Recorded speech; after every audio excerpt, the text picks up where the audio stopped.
maso kudziwitsa mtundu wa Malawi kuti zonse zochitika za chisankho zili pati. Ndi mosataya nthawi ndi aitani apa mpando wa Malawi Electoral Commission Justice Anabel Ntalimanja kuti atipase uthenga ochokera wa Malawi Electoral Commission zikomo kwambiri Sangwani. Choyamba tinene kuti maulemu onse akhale m'malo mwake. Chachiwiri mutilole kuti tithokoze kwa Malawi onse tsiku la lero pa 20 September chifukwa chosunga bata komanso mtendere pamene tikupitirira kudikirira zotsatira zathu, komanso tithokoze nonse amene mwabwera madzulo ano m'nyumba muno, komanso nonse amene mukutimvetsera pa wailesi komanso kuonera pakanema komanso pa masamba a mchezo. Madzulo ano tabweranso kuti tipite kufotokozerera monga mmene ulendo wathu ukuyendera pamene tikulandira zotsatira ku madera osiyanasiyana, komanso pamene tikulandira madandaulo, komanso pamene tayamba kuwunikira zotsatira zathu. Paja dzulo tinawulutsa zotsatira zingapo ndipo leronso tabwera ndi zotsatira zina zingapo. Choyamba tiloleni kuti tifotokozerere kuti kodi kulandira katundu wathu tsopano tafika pati. Lero mene mati 6 koloko madzulo ano tinali kuti zotsatira zochokera kuma constituency athu 228 zafika kudzera makina, kusonyeza kuti kwatsala constituency imodzi. Imene yatsala ndi Nkhoma constituency kuno ku Lilongwe. Muja tinafotokozerera timayenekera kuti kumeneko tipeze constituency returning officer wina kuti amalizitse ntchito. Tinafotokozanso ndipo mutilole kuti tikumbutsire kuti pa polling station ina iliyonse komanso pa constituency tali center ina iliyonse tamata kapena kuyika zotsatira zathu pamalo poonekera, kaya ndi pa khoma kaya ndi pa mtengo. Cholinga ndichokuti wina aliyense angathe kupita kukaona kuti zotsatira za pa polling station ino zinayenda motani. Tipitirize kupempha kuti chonde tisachotse zotsatira zimenezi komanso tisazifufute kapena kuzisintha. Kuyika zotsatira zimotero ndi njira imodzi yoonetsetsa kuti wina aliyense akudziwa ndi kutsatira kuti chisankho chayenda bwanji. Tifotokozerenso kuti zotsatira zochokera ku madera 228 zimenezi zawunikiridwa pa district tale center. Pamenepa ma district returning officers athu akuyenekera kuti amalizitse masamarezi pa chisankho cha presidenti kuti zimenezo zifike kuno. Tifotokozenso kuti imene imafika lero 7 koloko madzulo talandira zotsatira kuchoka ku makhonsolo athu okwanira 34, kusonyeza kuti tatsala ndi makhonsolo awiri amenewa ndi Lilongwe komanso Mangochi. Tikumbutsirenso za madandaulo. Tidakalandira ndithu madandaulo, koma timafuna tikumbutsire kuti pali ndondomeko yokhazikika imene ikufunika kuti tonse tizitsatira pamene tikupereka madandaulo athu kubwera ku komishoni. Chonde madandaulo tisayike pa Facebook komanso kaya kutumiza pa WhatsApp kaya ndi voice note. Zimenezi ndiye kuti ife tiwerengera kuti sizinafike. Chonde titumizireni mwa ndondomeko. Choyamba zikhale kuti ndizolemba.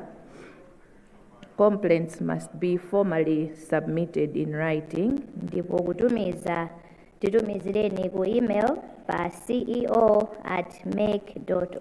ceo@mek.org.mw kapena mukhoza kukasiya pamanja ku ofesi kwathu.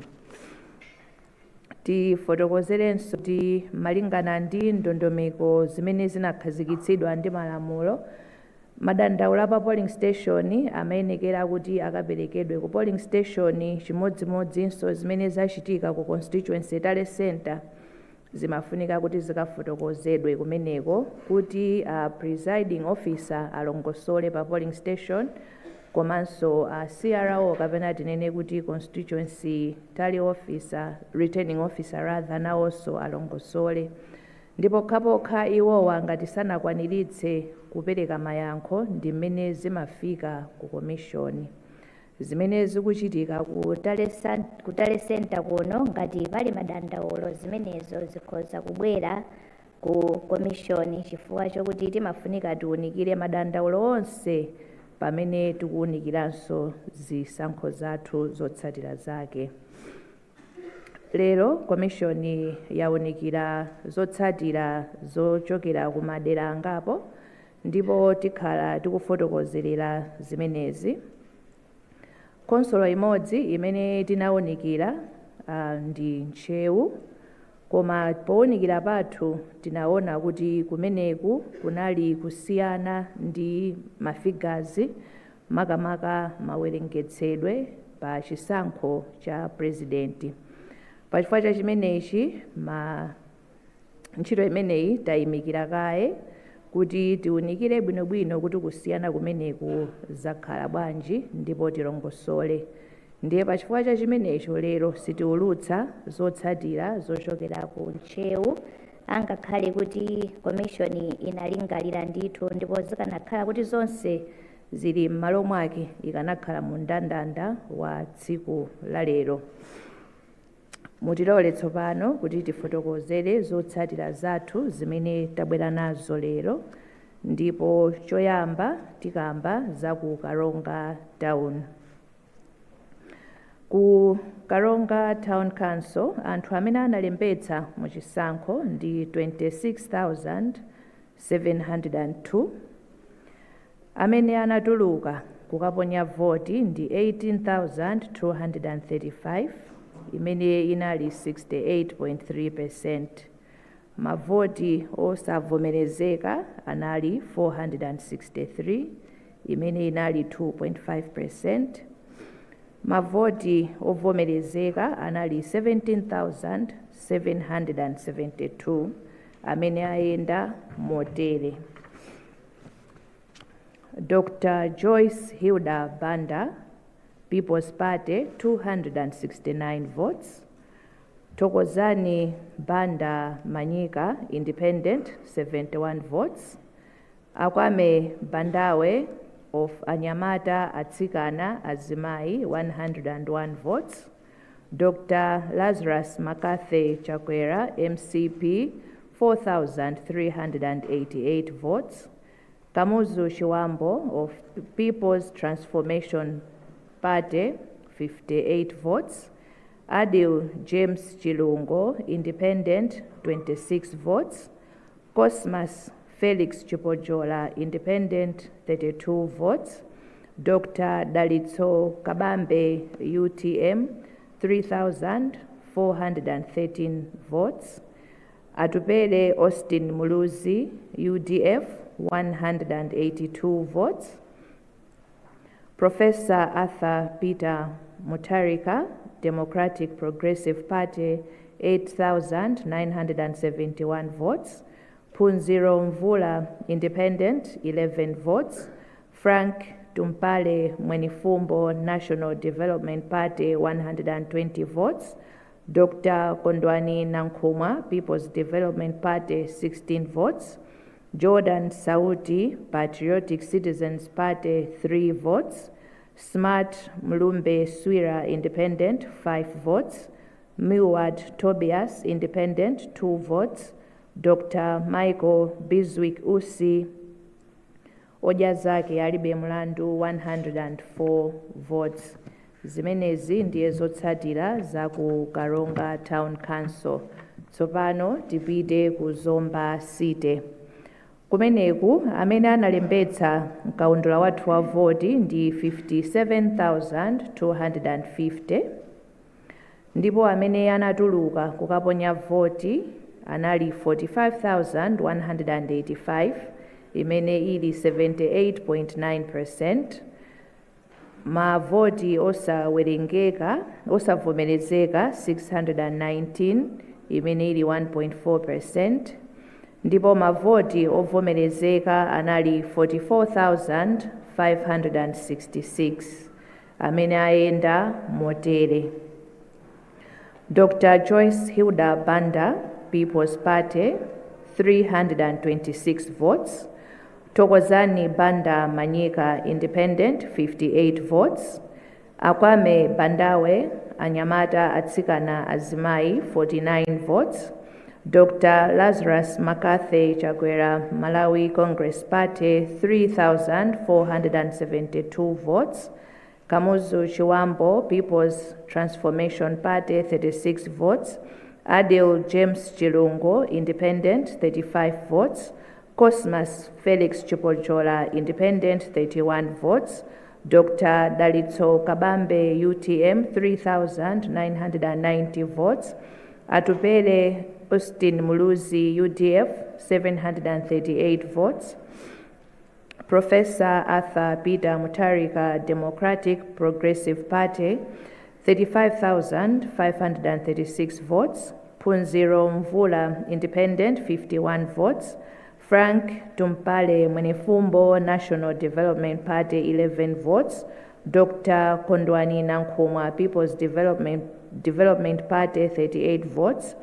Jordan Sauti, Patriotic Citizens Party, 6 votes. Smart Mulumbe Swira, Independent, 10 votes. Milward Tobias, Independent, 7 votes. Dr. Michael Biswick Usi Ojazake Alibe Mlandu, 172 votes. Tsopano tipite ku Ntchisi. Konsola ya ku Ntchisi amene analembetsa kaundula wathu wa voti ndi 141,799.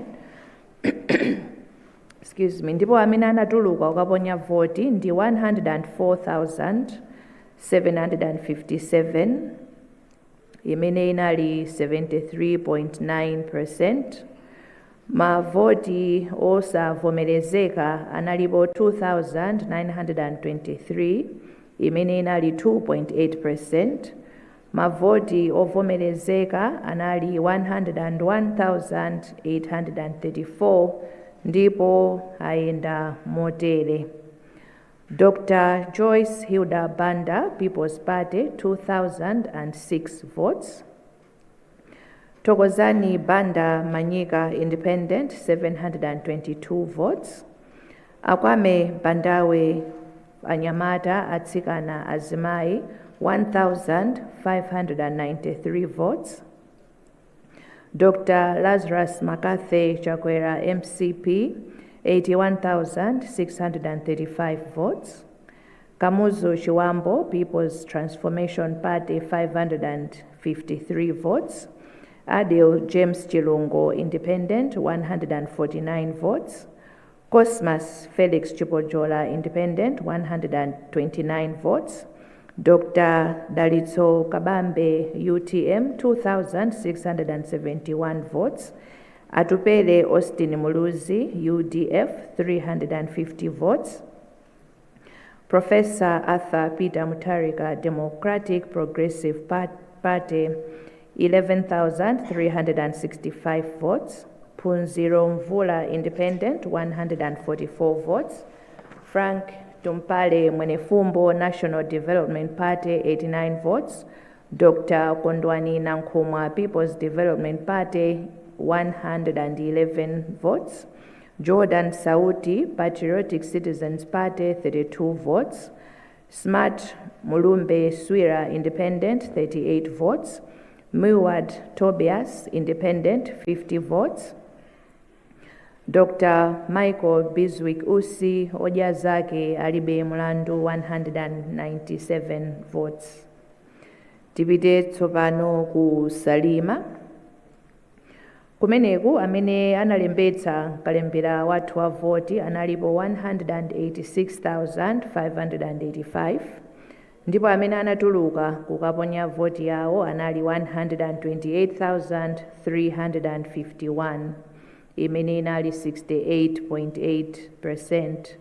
Mavoti osavomerezeka anali 5,236 imene ili 4.1%. ndipo mavoti ovomerezeka anali 123,115 ndipo ayenda motere: Dr. Joyce Hilda Banda, People's Party, 1,593. Tokozani Banda Manyika, Independent, 720. Akwame Bandawe, Anyamata Atsikana Azimai, 1,291. Dr. Lazarus Makathe Chakwera, Malawi Congress Party, 49,443 votes. Kamuzo Chiwambo, People's Transformation Party, 603 votes. Adil James Chilungo, Independent, 361 votes. Cosmas Felix Chipojola, Independent, 302 votes. Dr. Dalitso Kabambe, UTM, 3,673 votes. Atupele Austin Muluzi, United Democratic Front, 3,220 votes. Professor Arthur Peter Mutarika, Democratic Progressive Party, 60,830 votes. Punziro Mvula, Independent, 291 votes. Frank Tumpale Mwenifumbo, National Development Party, 106 votes. Dr. Kondwani Nankumwa, People's Development Party, 109 votes. Jordan Sauti, Patriotic Citizens Party, 82 votes. Smart Mulumbe Swira, Independent, 61 votes. Milward Tobias, Independent, 54 votes. Dr. Michael Biswick Usi Ojazake Alibe Mlando, 376 votes. Sovano tipite ku neno. Kumeneku amene analembetsa mkaundula wathu wa voti anali anthu okwana 50,826 ndipo amene anatuluka kudzaponya voti yawo ndi 41,433 imene inali 81.5%. Mavoti osavomerezeka anali 770 imene ili 1.9%, ndipo mavoti ovomerezeka anali 40,663 ndipo ayenda motere: Dr. Joyce Hilda Banda, People's Party, 358 votes. Tokozani Manyika Banda, Independent, 127 votes. Akwame Bandawe, Anyamata Atsikana Azimai, 127 votes. Dr. Lazarus Makathe Chakwera, Malawi Congress Party, 1,370 votes. Kamuzu Chiwambo, People's Transformation Party, 110 votes. Adil James Chilungo, Independent, 68 votes. Cosmas Felix Chipojola, Independent, 46 votes. Dr. Dalitso Kabambe, UTM, 1,024 votes. Atupele Austin Muluzi, UDF, 544 votes. Professor Arthur Peter Mutarika, Democratic Progressive Party, 36,607 votes. Punziro Mvula, Independent, 95 votes. Frank Tumpale Mwenifumbo, National Development Party, 39 votes. Dr. Kondwani Nankumwa, People's Development Party, 25 votes. Jordan Sauti, Patriotic Citizens Party, 13 votes. Smart Mulumbe Swira, Independent, 11 votes. Milward Tobias, Independent, 11 votes. Dr. Michael Biswick Usi Ojazake Alibe Mlando, 88 votes. Amenewa ndi madera amene takwanitsa kuwunikira lero. Timafuna kuti tidziwitse mtundu wa Malawi kuti tipitiriza kuwunikira zotsatira zathu kuti tionetsetse kuti chifuniro cha Malawi malinga ndi mmene anaponyera voti chilemekezedwe komanso kuti tikhale tikuwulutsa mu nthawi yake. Mongokumbutsira, malingana ndi malamulo tili ndi masiku osapitirira 8 amene lamulo linakhazikitsidwa kuti komishoni iwulutse zotsatira za chisankho cha president. Mu nthawi imeneyi komishoni ikuwunikira zotsatira zathu kuti tionetsetse kuti zonse zili m'malo mwake, kuti tionetsetse kuti zimene tikuwulutsa ndi zolondola komanso tikuchita zonse poyera komanso movomerezeka. Tipitirize kutsimikizira mtundu wa Malawi kuti ifeyo tichita ntchito yathu malinga ndi mmene zikuyenera kukhalira komanso kuti, let me put it this way, the Commission assures all Malawians that no effort will be spared in safeguarding the integrity of the process. Dandaulo lina lililonse kapena funso lina lililonse limene tilandire mu ndondomeko yake, ifeyo tilandira ndithu komanso tiwunikira malingana ndi ndondomeko zathu komanso kutsatira malamulo, ndipo chotsatira china chilichonse tichiyang'ana ndi kuchionetsetsa kuti chikhale kuti ndi chimene chikuchokera ku polling station ina iliyonse malinga ndi mmene anthu anaponyera voti yawo. Tikupitiriza kupempha Amalawi tonse komanso anzathu azipani makandidate amene munapikisana nawo komanso tonse amene tikukhudzidwa ndi chisankho ichi kuti chonde tiyeni tipitirize kusunga bata ndi mtendere komanso tiyeni tilemekezane, tisayankhule mokhadzula koma tikhale omangirirana. Ifeyo tipitiriza kugwira ntchito ndithu kuti timalize mu nthawi yake kuti Amalawi onse athe kudziwa kuti kodi chisankho chathu chayenda bwanji. Ndikuthokozeninso nonse chifukwa chakumvetsera kwanu. Ambuye akudalitseni. Zikomo kwambiri.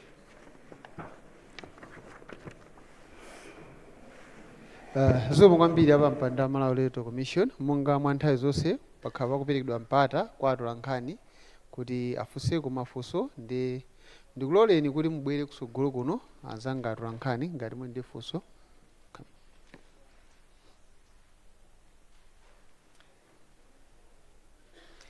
Good evening, Chair. My name is Christina Chiota from Zodiac.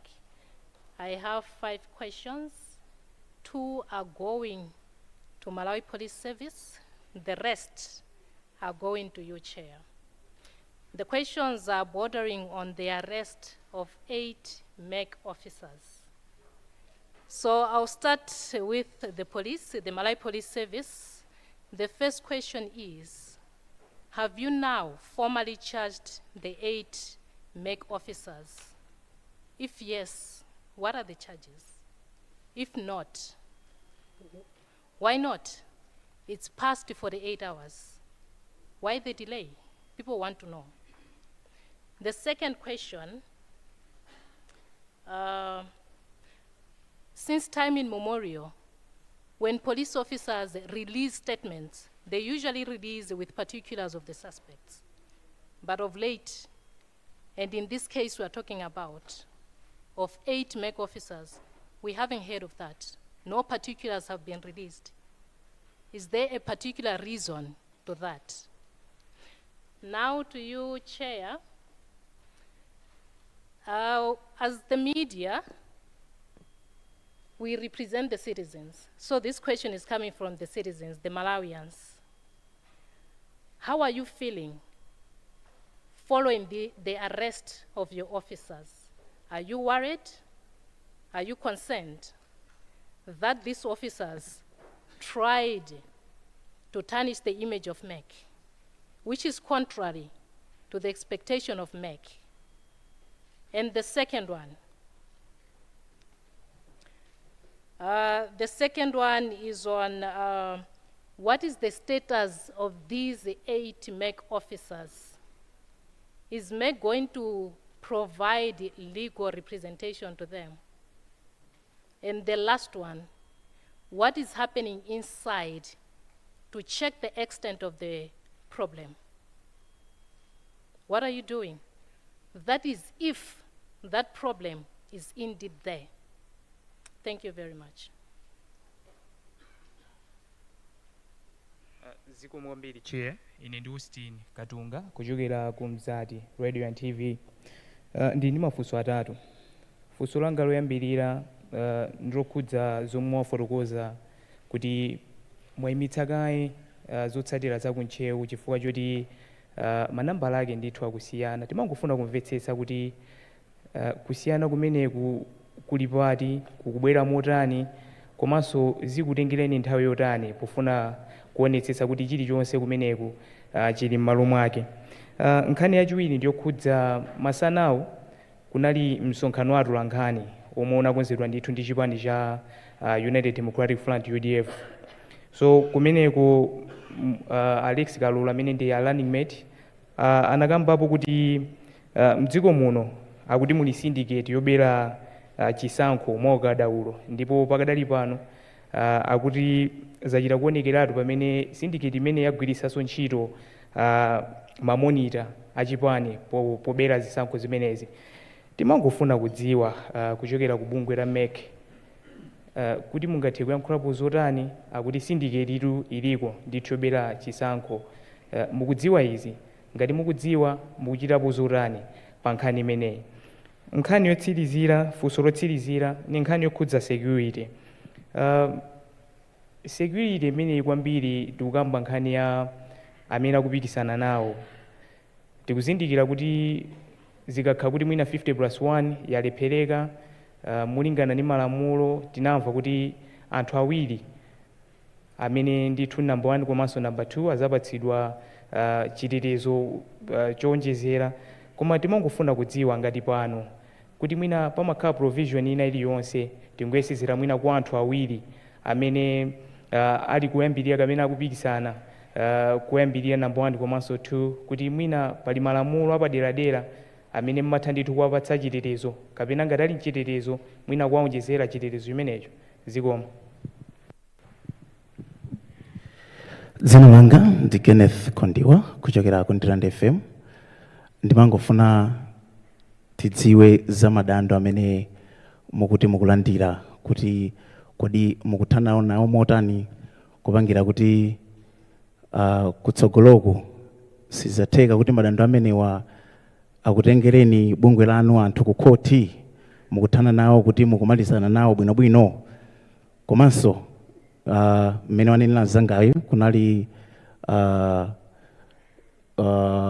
ndithu atolankhani anayitanidwa ndi UDF. Ndeti mangofuna tidziwe kuti kumeneku amadandaula nawonso akuti akulemberani kalata ya madando. Timangofuna tidziwe kuti kodi kalata imeneyi yakufikani. Chair ine Johannes Momba, Team Ven Radio komanso television. Mafunso awiri, funso yambirira muna just exception ku nzangayo nkhani yokhudza ma complaints kunena kuti kufika panopa in terms of mene mupangira hando kapena kuchita madandaulo amenewo, chifukwa kunena kuti mwina nthawi mukulengeza koma mwina nkhani yokhudza madando mukuchita bwanji in terms of handling madando ngati amenewo kuti isapange compromise integrity ya chisankho.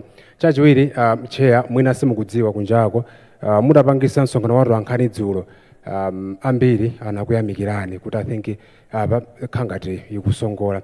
Mafuna ndifunse nena kuti chambirira kukuyamikirani panopa, are you surprised? Komanso what does it mean? Thank you.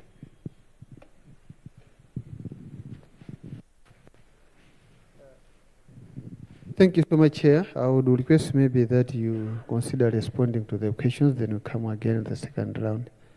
Thank you. Zikomo kwambiri Sangwani, komanso ndithokoze nyumba yonse chifukwa cha mafunso.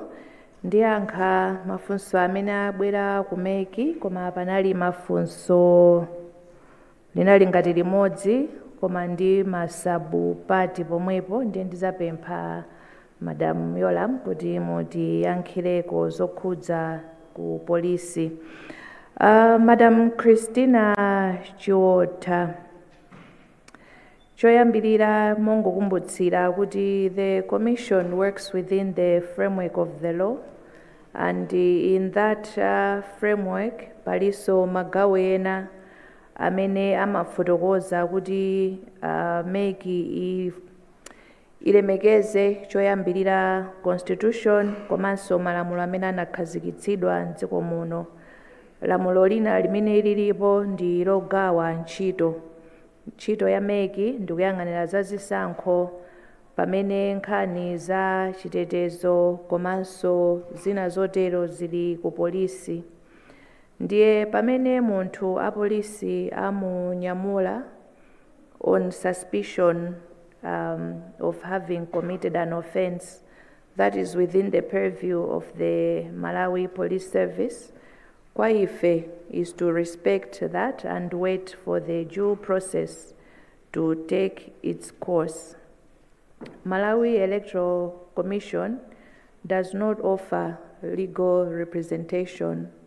Ndiye kuti amene the employees amene anyamulidwa, it is up to them to find their own legal representation.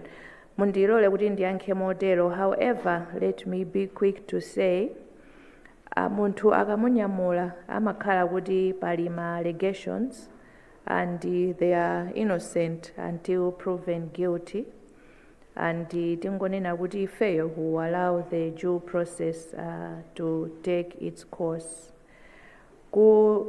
Kunzati Austin Katunda tinafotokoza mu statement kuti panali ma discrepancies in tallying of the results za ku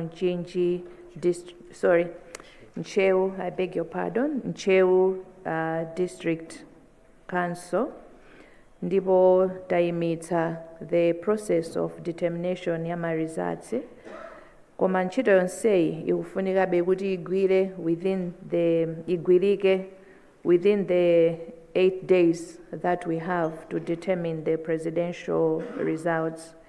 Ndiye ndikutsimikizireni kuti pamene tikuwunikira, we are still mindful of the limitation of time that we have.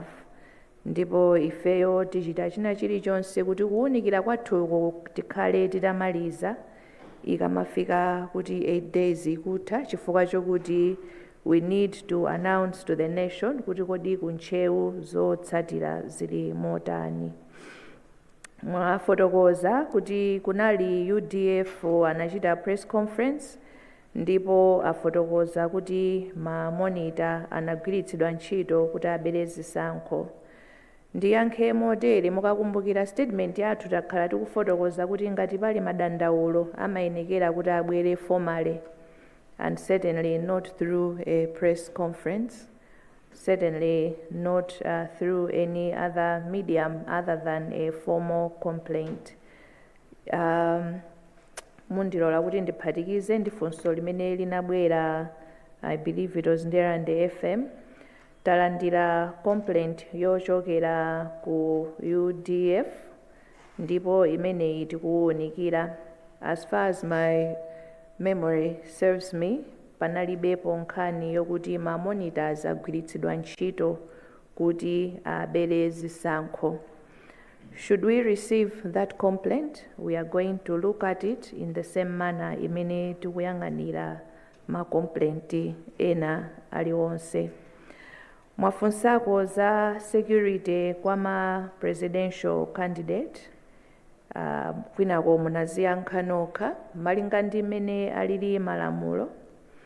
Security imaperekedwa to presidential candidate pamene zotsatira zachisankho zaulutsidwa, ndipo papezeka kuti palibe candidate amene wapeza 50% plus 1, ndipo ifeyo ngati ameki talengezetsa kuti kufunika kukhalenso chisankho china kapene tinene kuti runoff.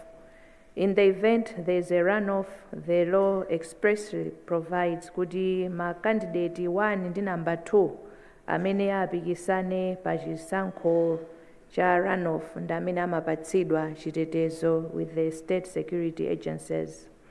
Ngati chili chisankho ngati chimene takhala nachochi,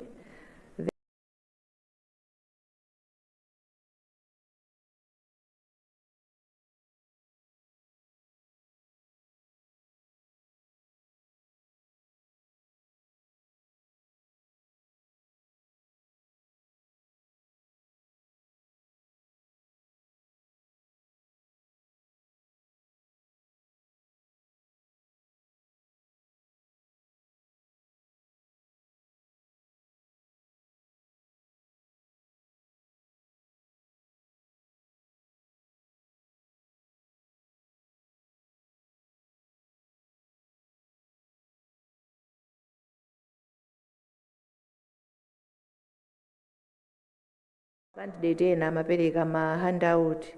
Tinafotokoza kuti madandaulo amenewa amene akupita kwa registrar of political parties, ndipo tinawunikira iwo amene anadandaula kuti akapereke madandaulo awo koyenerera. Ndifotokozerenso mophatikizira, I think munafunsanso, it was another person omwe sindinalembe dzina, kuti kodi madandaulo tichita nawo bwanji pamene tikufunikira kuti tiulutse zisankho. The obligation on the part of the commission is tisanaulutse zotsatira tikufunika kuti tipange resolve all complaints, and that is why we keep reminding everyone to submit their complaints. Cholinga ndichokuti madandaulo onsewa tiawunikire kuti likamafika tsiku limene tikunena kuti zotsatira zathu ndi izi, tikhale kuti madandaulo onse taawunikira ndipo ma solution tapereka.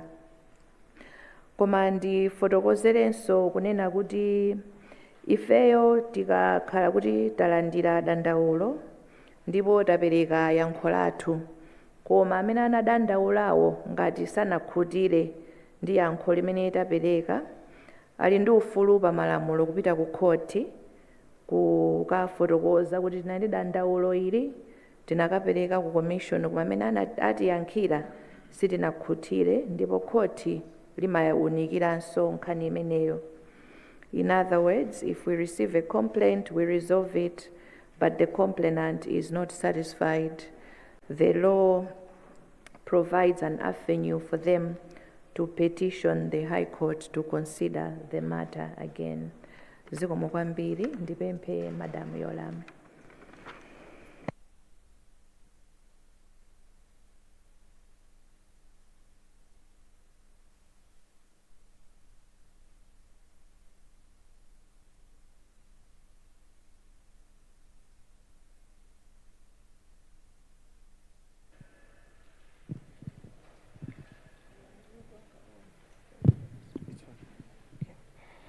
Thank you very much, Chair and the House. I have two questions from Zodiac, though they are related. Yoyambirirayo akufusa zama suspects. As reported yesterday, we arrested these people yesterday in the afternoon. As we speak, we are within the 48 hours, so there's no worry for them. Tikanalima 48 hours yomwe ija sinathe chifukwa choti anthu anagwidwa madzulo in the afternoon. Yachiwiriyo akuti no particulars of the 8 suspects were mentioned in our press release. It was deliberate because we don't want to jeopardize our investigations. We would rather keep their names safe and undisclosed. Thank you, Chair. Thank you, Honorable Chairperson. You allow me to take the last set of the questions.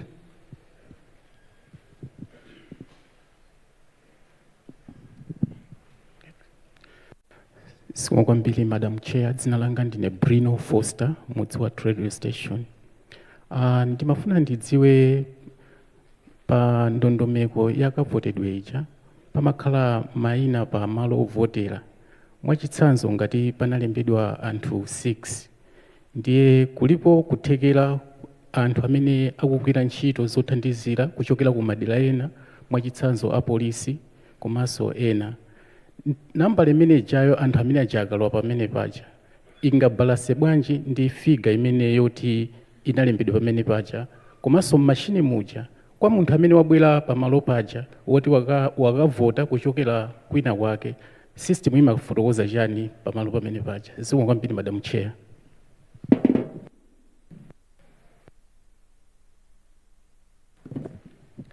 Thank you, Madam Chair. My names are Ruth Dawood from Angaliba. My questions are,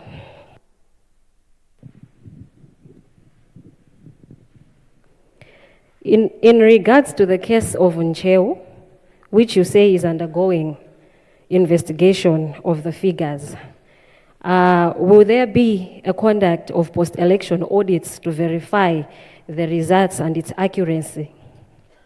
Or rather, what criteria will be used to evaluate these expositions? Thirdly, are there any external influences or biases that perhaps are impacting these outcomes? Can you also guarantee the transparency of the election results when there are allegations of inaccuracies in districts like in Cheo? And my last question goes to the IG. Relating to the officials that were arrested, and up to date, we still haven't received any information pertaining this case in regards, though, to the 48 hours. But are you by any chance undergoing any external pressure that is resulting to this silence? Thank you.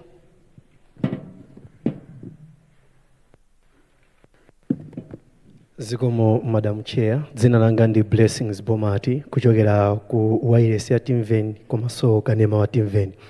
Funso langa ndi limodzi, sindikudziwa ngati commission yanu ikudziwa kwa nkhani yakuti namwino wina amene anali oyang'anira zisankho pa Nkhate polling station amafuna kuzipha. Nkhani yake kuti sanayendetse bwino zisankho kumeneko mboma la Chikwawa, yomwe ikufana naso ndi nkhani imene inachitika mtsiku la dzulo ngati sindikulakwitsa kumeneko ndi ku constituency ya Nkhoma kutinso amafuna kuzipha.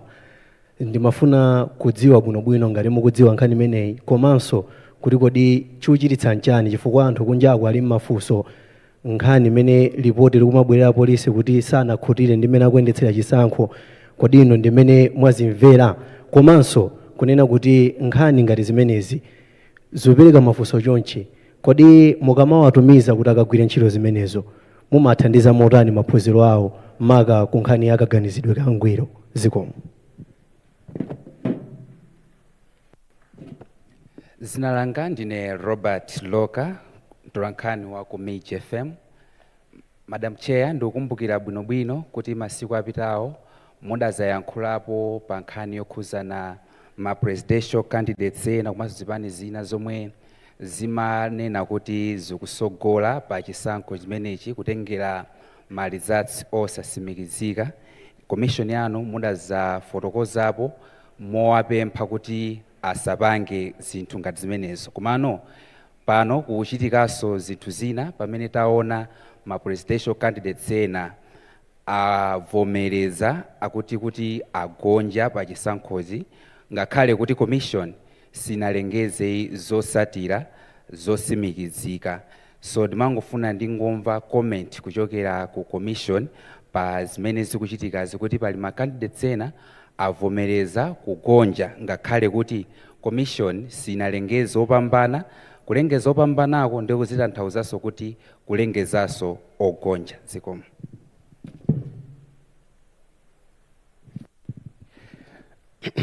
Madam Chair, ndine Damiano Kalajira kuchokera kudowa FM.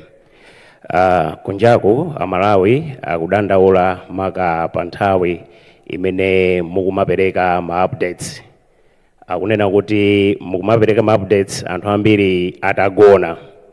Nde nkhawa imene timafuna tifunsena kuti mukhoza kuwathandiza motani kodi ndi zotheka mwina kumabwera nthawi yabwino yoti anthu ambiri adakale asanagone kuti mwina nawonso azitha kusatira nawo bwino. Zikomo kwambiri.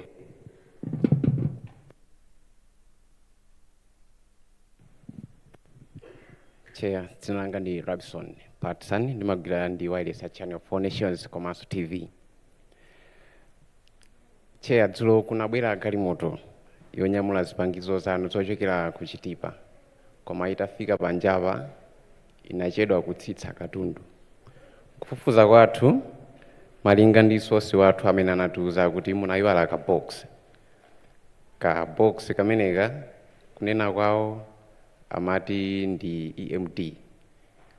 Ndimafuna mutsimikizire ngati izidi zinachitika akuti kameneka munayiwala mzinda wa Mzuzu koma galimoto ndi ya ku Chitipa.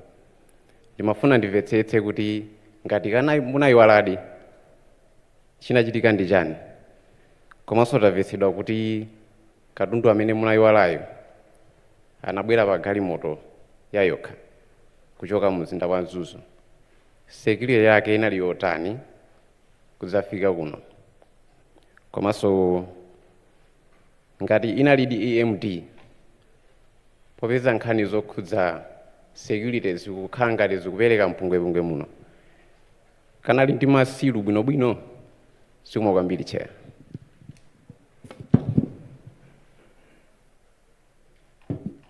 Thank you so much, Chair. I will request that you respond to the questions. Thank you.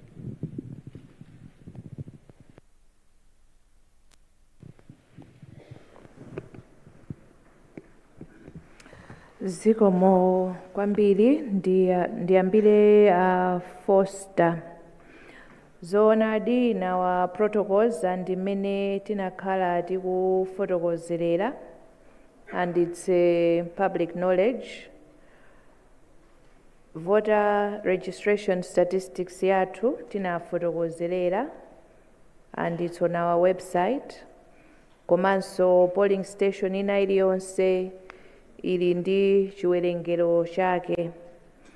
Koma mukakumbukira kuti sometime in August, Parliament passed an amendment to lamulo lathu loyendetsera chisankho cha President, aphungu a nyumba ya malamulo komanso makhansala, kuti ipereke mphamvu to the Commission to issue authority to vote elsewhere ku anthu amene amagwira ntchito za chisankho tsiku loponya voti, komanso anzathu achitetezo, kuonjezeraponso mamonita azipani.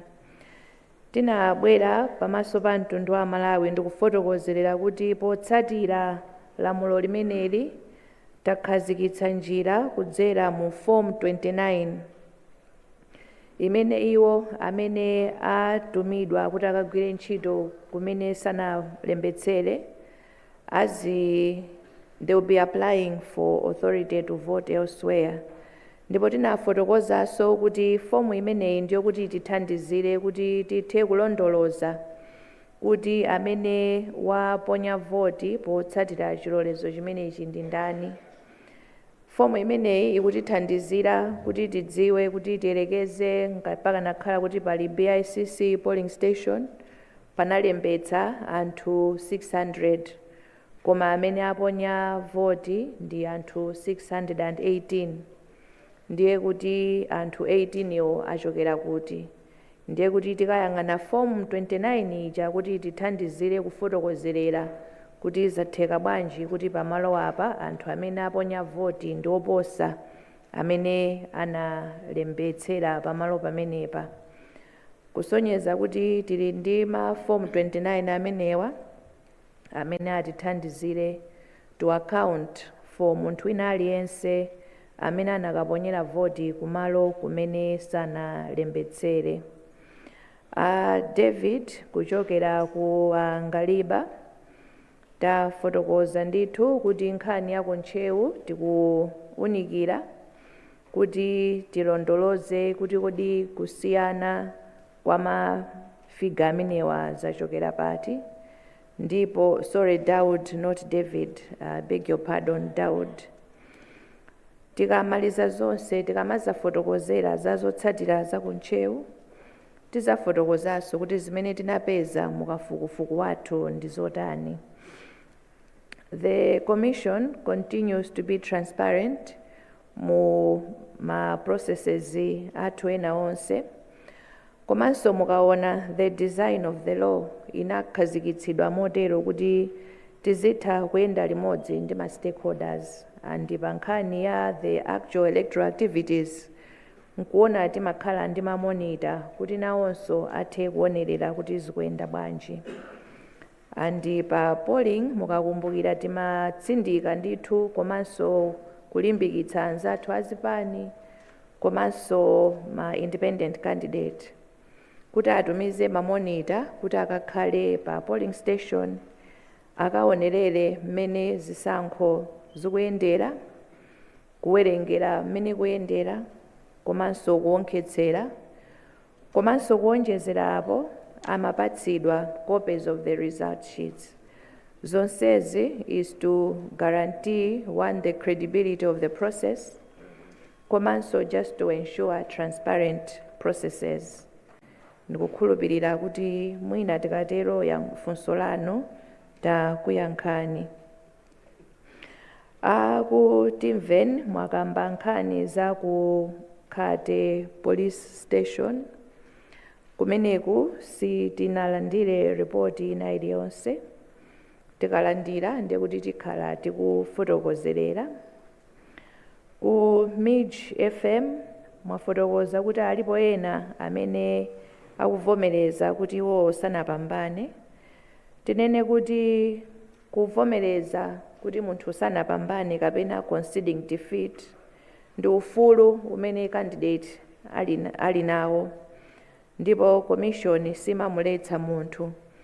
Tikumbukire kuti ma candidate onse anali ndi ma monitors pa polling station, ndipo ma monitors amatha kuona kuti chisankhochi chikuyenda bwanji, ndipo anapatsidwa makopi ma result sheet kusonyeza kuti ma candidate iwo aona mwina mmene zayendera, ndipo ndi ufulu wawo kuchita chisankho chodikirira kuti commission iulutse official results kapena iwo angonena kuti iwowo avomereza mmene zikuonekera. Uwu ndi ufulu wawo, koma the commission ndi imene imafotokozerera official results, ndipo monga tayambira tipitiriza kutero mpaka kumalizira. Dowa FM tikumabwera mwina nthawi yooneka ngati yochepa, koma kulingalira kwathu kunaliko kuti mwina tiziganizirako makhonsolo angapo kuti tikamabwera tikhale ndi zotsatira zogwirika, osati kungobwera ndi zotsatira za khonsolo imodzi. Choncho kubwera kwathu usiku ndiko kuti mwina tikhale ndi nthawi yokwanira kuti tiunikire ndithu zotsatira kuchokera makhonsolo angapo, ndi chifukwa chake tikubwera motero. Kwa iwo amene angakhale kuti mwina agona tikumvetsetsa, koma ndikukhulupirira kuti anzathu a nyumba zoulutsa mawu akumakhala kuchita replay zimenezi in the course of the day, komanso tikumakhala ndi dashboard yathu imene ikumaonetsera kuti zimene taulutsa zili motani. Anzathu aku channel for all nations munafunsa za EMD, timafuna tifotokoze choyamba kuti CMD koma inali biometric voter verification device, kamakina kaja timagwiritsira kuzindikira anthu pa tsiku loponya voti, ndipo kameneka sikuti kanayiwalika, koma mwangozi anatsekera limodzi mu ballot box, ndipo zimenezi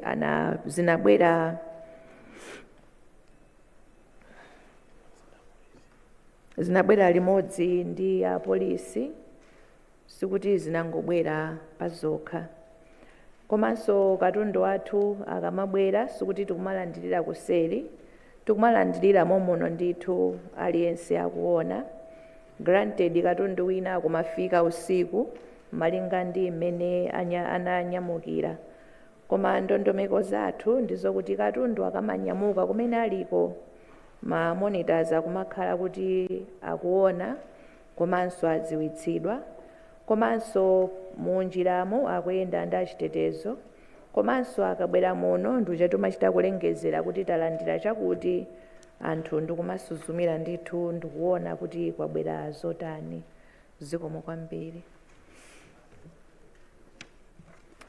Mundilole amayi ndi abambo pamene tafika pano, choyamba kuti ndikuthokozeni nonse makamaka amene muli nyumba muno chifukwa chakufika kwanu komanso kudikira tsiku lonse kuti tibwere ndi zotsatira zathu zina kuchokera m'madera amene tawunikira tsiku la lero, chimodzimodzi nonse amene mukumveranso pa wailesi kuonera pakanema komanso kudzera masamba mchezo kuno ku Malawi komanso mayiko akunja.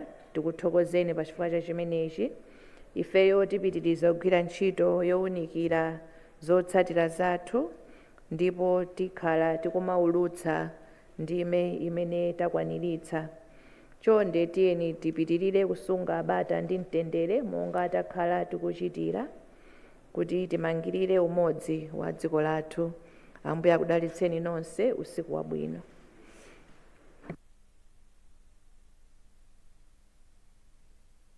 Zomwe kwambiri tinayamba ndi pemphero ndi titsekerenso ndi pemphero ndi omwe aja anapemphera aja abwerenso. Tipemphere. Tikuthokozana Ambuye chifukwa chokhala nafe mu press briefing yathu. Pamene tikumaliza tikupemphera kuti bata ndi mtendere zikakhale ndi ife komanso kuti china chilichonse chikayende bwino. Tikupemphera kuti mukapereka nzeru ndi luntha pa nthawi imene tikapitiriza zokhudzana ndi chisankho ichi mpaka tikamalize. Mu dzina la Yesu Khristu tapemphera ndi kuyamika. Amen.